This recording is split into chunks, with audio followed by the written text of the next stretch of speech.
Hi guys! Gagawa tayo ng ice paninda guys. Ayan. So, ang gamit natin ay yung white horse kasi mas mas matibay sa paggawa ng ice. So, ganito lang paggawa ng ice. Maglagay tayo ng tubig sa plastic. Syempre, nasa sa inyo na kung ano ang gagamitin yung tubig. Pero ito sa amin. Ayan. So, maglagay lang tayo ng space para may tali natin. So, ganyan lang. Paikot-ikutin, gaya ng pag-ikot-ikot. Ayan. Tapos, tatali na natin. Ayan. Hindi siya madali kasi minsan masakit sa kamay. Ayan. So, ito guys. Oh. Isa. Ayan. Maglagay tayo ulit. Ayan. Kulang. Drink. Ayan, tansyahin lang guys. At saka pag napuno naman ay pwedeng bawasan. Ayan. Paikot-ikutin lang bago itali para mas maganda yung pagka niya. Hindi siya magtatagas.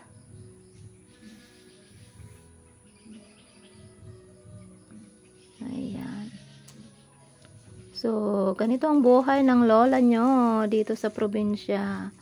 Dahil ang dami naman bumibili ng ice, kaya gagawa na ako na lagi ng paninda. So, nakakarami naman guys.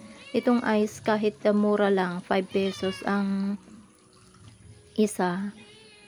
Sa isang buwan, kaya na niyang bayaran yung kuryente.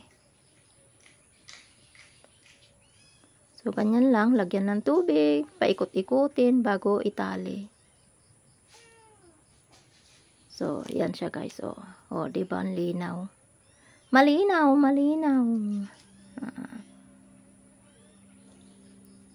Yan guys.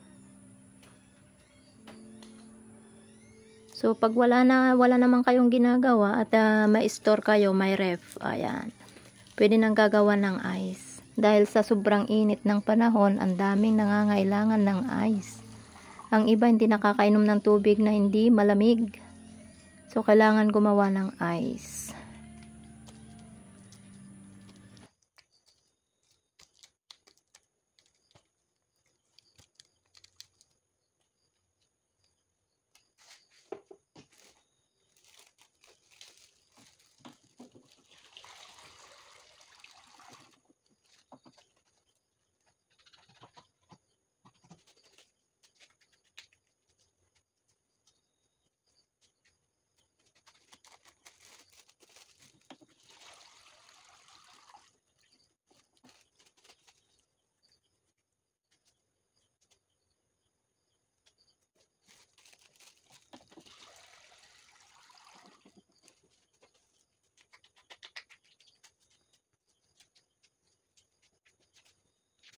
So, ito na guys. Nakagawa na tayo. Ayan. Ganyan yung itsura.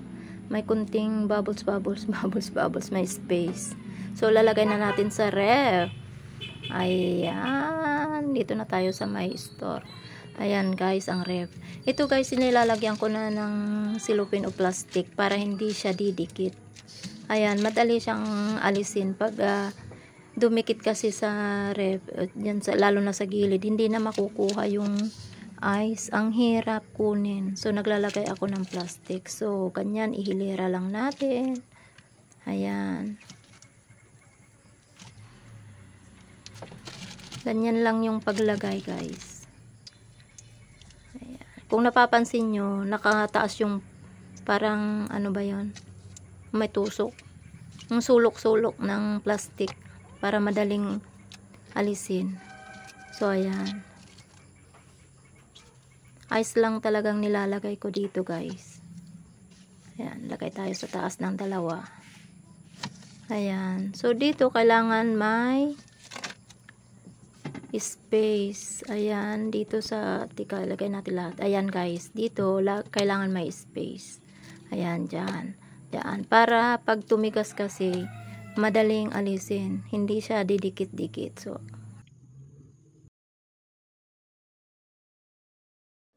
So after walang 24 hours guys. Ayan na siya. Ice na siya. Ice. Hindi na siya tubig. Ayan. Ice na talaga. So, ganyan ang paggawa ng ice. Paninda. Ang binta namin ay 5 peso ang isa. So, yun lang guys. Thanks for watching. God bless. Bye-bye. Like and subscribe.